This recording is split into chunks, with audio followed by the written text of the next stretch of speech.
I'm just entering my last night here at Carp Hunters in Chateaubriand in France, and I thought I'd just quickly take you through what my bait approach has been this week. I've already discussed it in other videos what I use, but I thought I'd just show you briefly how I prep it. Very, very simple for here. It's a combination of the LT boilies, and I use the house pellets which Nick gives me, which are these big fellas, and the carp are fed on these through the winter period, so I make a combination of these and the LT together, and I add a few liquids to it as well, just to give it a nice glug and a nice scent in the water. So preferably what I use, the business LT liquid food, and I've got some salmon oil as well, which I love this stuff. It really sets off a nice plume in the water. So I've got one of these old liquid bottles that I've kept for donkey's years, and just keeps getting used because it's kind of a mixing bottle. So what I'll do first is I'll take some of the LT liquid. Remember, liquid shake first. There we go. Pop it into our mixing bottle. Got about 4 kilos of bait in there, so I'm going to use probably just over half in there. There we go.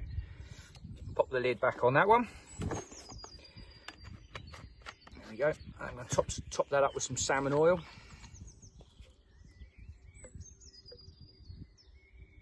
Perfect.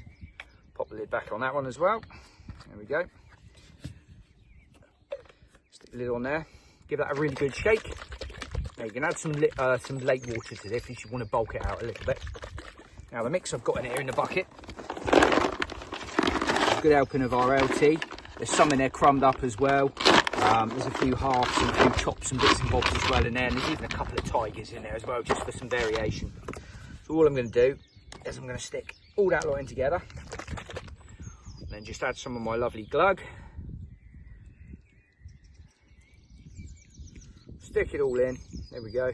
Nice brown thick syrup. Perfect.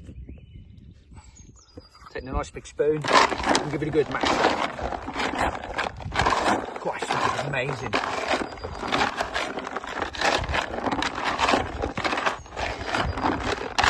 Yeah, make sure you get in all the corners and everything. And get everything good coating on the bait.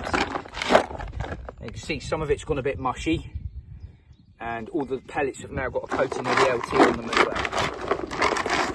One on the floor, waste not, want not. Perfect. So what I'll do now is I'll leave that for about 15-20 minutes before I use it, and then all the liquid should have fairly well soaked into a lot of the bait. Gives it a lot longer shelf life, if you like. Once it's in the water, it slowly leaks out. If you want to be really OTT with it, you could obviously soak it a few days in advance and then keep rehydrating it when it dries out, and that way you can absorb all the liquids into it and give off a maximum level of scent in the water. So I hope that helps some of you, and I'm going to go and put some of this in and hopefully catch a few more fish.